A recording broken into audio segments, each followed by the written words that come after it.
लेकिन सवाल यह है कि यहाँ क्या मादुरो की गिरफ्तारी और मादुरो को वहां से अपने देश से निकाल दिए जाने के बाद पूरी तरीके से अमेरिका के क्लच में हो जाएगा क्या वेनेजुएला, या वेनेजुएला इस बात को रजिस्ट करेगा और बाकी लैटिन अमेरिकन कंट्रीज का एक तरीके से हीरो बनेगा कि हम अमेरिका के इस तरीके से घर में घुस के हमारे राष्ट्रपति के पकड़ लेने को हम बर्दाश्त नहीं करेंगे। जी, और इस बीच एक और बड़ी खबर आपको बता दें वेनेजुएला से। वेनेजुएला में चीनी प्रतिनिधिमंडल मौजूद है, प्रतिनिधिमंडल वहां है। चीनी प्रतिनिधिमंडल की मौजूदगी में यह हमला हुआ।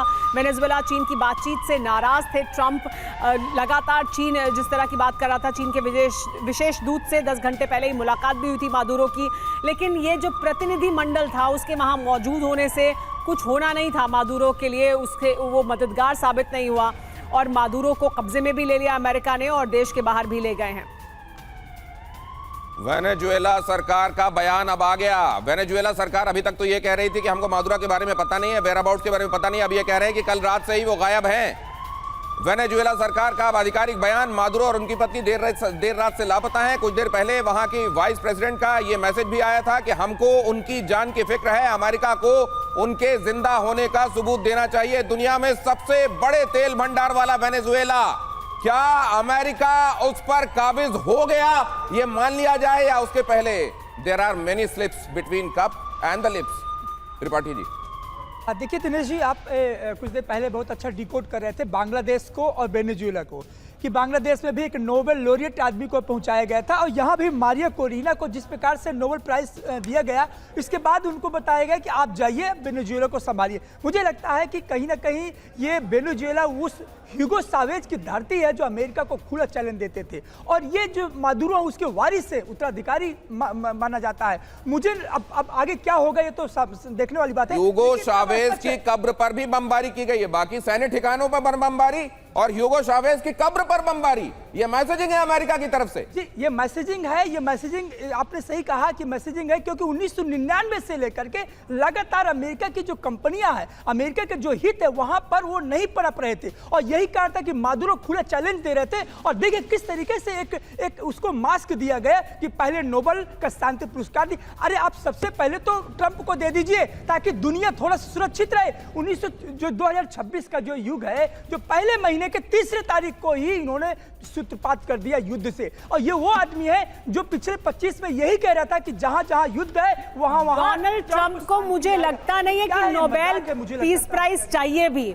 मुझे नहीं लगता डोनाल्ड ट्रंप को नोबेल पीस प्राइज चाहिए। उन्हें सिर्फ उसको उस संस्था को, और वो सिर्फ वही संस्था नहीं, तमाम और संस्थाओं को डिमीन करना, उनकी अहमियत को खत्म करना, ये सबसे बड़ा मकसद है डोनाल्ड ट्रंप का। सुमेरा, पकड़े किस तरीके से गए, किस तरीके से डेल्टा फोर्सेस पहुंची और मादुरो को पकड़ लिया गया, कौन कौन उसमें शामिल था? एविएशन रेजिमेंट भी ऑपरेशन में शामिल थी। इसके अलावा चिनूक हेलीकॉप्टर से डेल्टा फोर्स यहां पर पहुंची थी। वेनेजुएला में उसे उतारा गया था।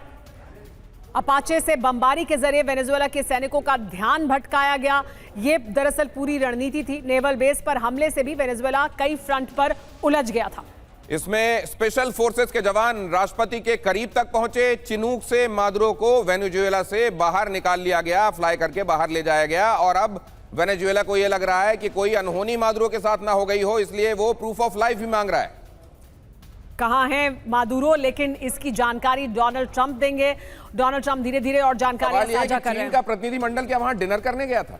जी हाँ, वो सिर्फ दुनिया को ताकि बाद में बता पाए कि हम वहां थे, हम बात कर रहे थे, हम मदद कर रहे थे, घट रही थी, हम उसके गवाह बने। हम मदद करने के लिए पहुंचे थे। दरअसल जो मदद चाहिए थी वो मदद नहीं की है, सिर्फ बातें की हैं। और चीन के लिए कहा भी जाता है कि वो नुकसान नहीं उठाना चाहता, किसी युद्ध में नहीं उतरना चाहता। जो वर्ल्ड वॉर की बातें की जाती हैं और कहा जाता है कि देखिए दौड़ धड़े में पूरी दुनिया बढ़ जाती है, कैसे ये बातें होती हैं, एक के साथ दूसरा मिलता चला जाता है और फिर अलग अलग पाले बढ़ जाते हैं। क्या अब वो दौर चला गया? अब क्या एक के साथ दूसरा खड़ा होना, दूसरे के साथ तीसरा खड़ा होने वाली बात खत्म हो गई? नहीं, लेकिन दिनेश, देश देखना पड़ेगा ना कौन है। चीन ऐसा नहीं करेगा, लेकिन रूस ऐसा कर सकता है, यूरोप ऐसा कर सकता है।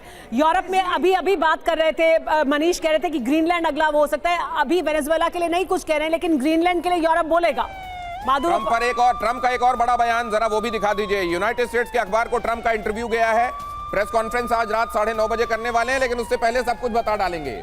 वेनेजुएला में यूनाइटेड स्टेट्स का ऑपरेशन शानदार रहा, यही बात उन्होंने पहले भी अपने ट्वीट में भी लिखी है, अपना ट्रुथ सोशल पर वो जो लिखते हैं। ये बाय डिफॉल्ट आजकल इसके लिए ट्वीट ही शब्द निकल जाता है। ऑपरेशन को बेहद गुप्त रखा गया था, हमने इसको क्लैंडस्टाइन रखा, किसी को बताया नहीं, और कमाल की प्लानिंग हमने की थी।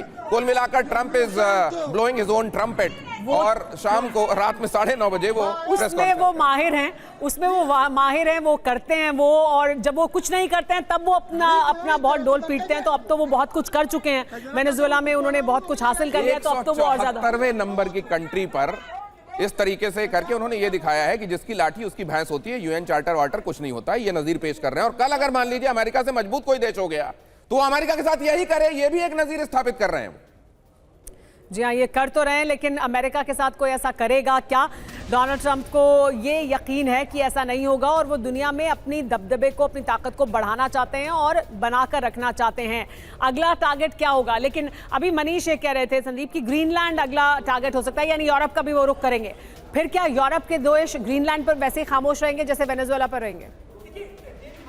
सबसे पहले प्रतिरोध किया जब ग्रीनलैंड की बात आई, और ग्रीनलैंड के लोगों ने कहा कि देखिए ये हमारा ग्रीनलैंड रहेगा, ना तो अमेरिका के पास जाएगा ना तो डेनमार्क के पास जाएगा।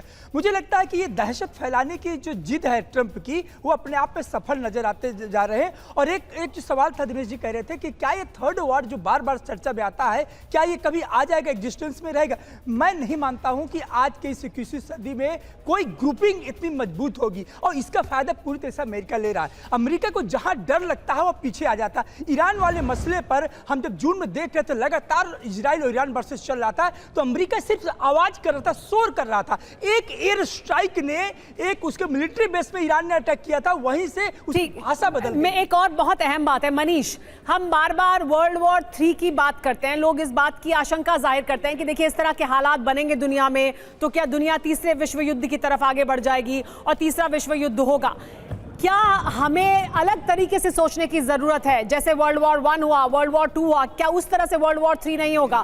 क्या इस तरह के हालात जो इस वक्त दुनिया में बन रहे हैं, यानी अलग अलग वॉर फ्रंट्स हैं, अलग अलग ग्रुपिंग्स अलग अलग मुद्दों पर अलग अलग जगह पर एक दूसरे का समर्थन कर रहे हैं, ये जो हालात बने हैं इसको भी आप इसी तरह के परिप्रेक्ष्य में देख सकते हैं कि यही है दरअसल वर्ल्ड वॉर 3? इसी तरह के हालात तो बने हुए हैं इस वक्त दुनिया में, एक वॉर फ्रंट थोड़ी है।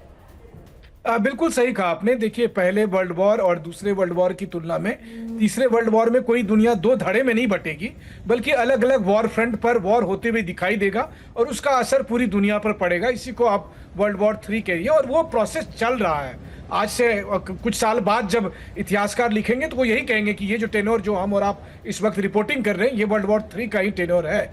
हाँ, एक बात जरूर है कि आप ये देखिए कि मुझे याद आता है कि गद्दाफी एक समय में कहा करते थे कि सबका नंबर आएगा, बारी बारी से सबका नंबर आएगा। उस समय ह्यूगो सावेज होते थे वेनेजुएला के राष्ट्रपति, उन्होंने अपने उत्तराधिकारी के तौर पर मादुरो को बिठाया था। नंबर वेनेजुएला का भी आ गया, नंबर ईरान का भी आएगा, नंबर ग्रीनलैंड का भी आएगा, नंबर उन तमाम मुल्कों का आएगा जो अमेरिका के खिलाफ अब तक अपनी पॉलिसी की वजह से लड़ रहे थे। लेकिन ये नंबर मुझको लगता है कि बड़ा जल्दी जल्दी आ जाएगा। आज जब मादुरो ये बयान जारी करते हैं कि ये हम रेजिस्टेंस देंगे, हम इसका जवाब देंगे अमेरिका ने जो हमला किया है, उसके घंटे भर के बाद वो कैप्चर कर लिए जाते हैं। बमुश्किल 1 घंटे के बाद वो कैप्चर कर लिए जाते हैं अपनी पत्नी समेत। बिल्कुल, सबसे बड़ी बात तो है कि देखिए ट्रंप और बाइडेन में यही अंतर है। बाइडेन थोड़ी बहुत अंतर्राष्ट्रीय नीति की परवाह करते थे, वो चाहते थे कि सबको मतलब अपने पक्ष में नैरेटिव आ जाए तब एक्शन लिया जाए।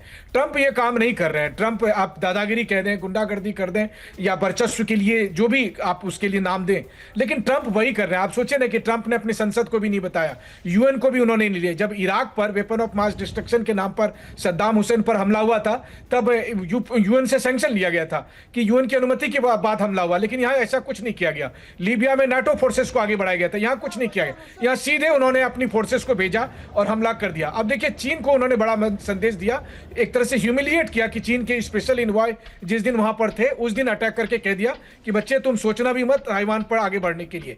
जहां तक रूस का सवाल है, तो रूस को लेकर ट्रंप की रणनीति साफ तौर पर है कि इस दुनिया में 2 ही बॉस रहेंगे, रूस और चीन, रूस और अमेरिका। और उन्होंने रूस को तकरीबन खुले हाथ छूट दे दी है कि आपको जो करना है यूक्रेन में करिए। और आप देखिए कि रूस की हाँ में हाँ कैसे ट्रंप मिलाते जा रहे हैं। तो कुल मिलाकर साफ तौर पर है कि अमेरिका को नॉर्थ अमेरिका और साउथ अमेरिका तो चाहिए ही चाहिए, मिडिल ईस्ट में भी वो अपने वर्चस्व को बचाए रख सके।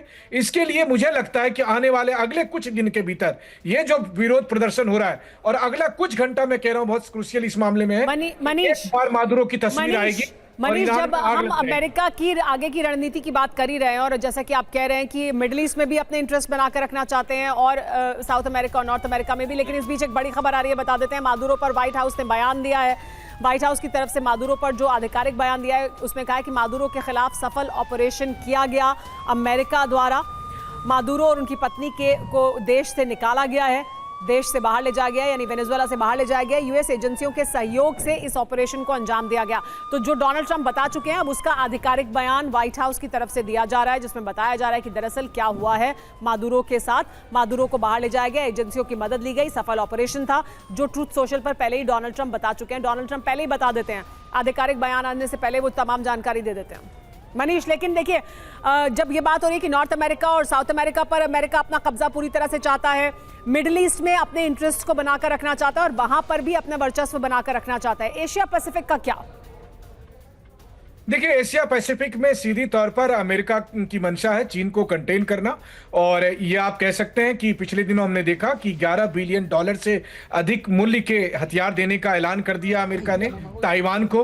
और उसके बाद चीन ने जब ताइवान की घेराबंदी की तो संयोग की बात देखिए कि कैसे ताइवान के विशेष दूत वेनेजुएला में जाते हैं और उसी दिन वो अटैक करके उन्होंने चीन को मैसेज दे दिया। तो एशिया पैसिफिक में भी अमेरिका, जापान, साउथ कोरिया और ताइवान जैसे मुल्कों को साथ में लेगा। हालांकि क्वाड के तौर पर उन्होंने भारत को भी अपने साथ रखा था, लेकिन अभी फिलहाल अमेरिका की अंडरस्टैंडिंग यह है कि भारत अमेरिका के कम करीब है, वहीं दूसरी तरफ चीन और रूस के साथ ज्यादा खड़ा दिखाई देता है। यह अमेरिका का एक परसेप्शन है और इसलिए मैं कह रहा हूं कि मादुरो की घटना ऐसा नहीं है कि भारत के लिए संदेश नहीं है, बिल्कुल संदेश है। देखिए, जो बांग्लादेश में हुआ वो तो यूक्रेन में 2014 में हुआ था जब उनका सत्ता परिवर्तन हुआ था, लेकिन वेनेजुएला में जो हुआ ये तकरीबन अगर आप कहें तो ये अब लीबिया से तुलना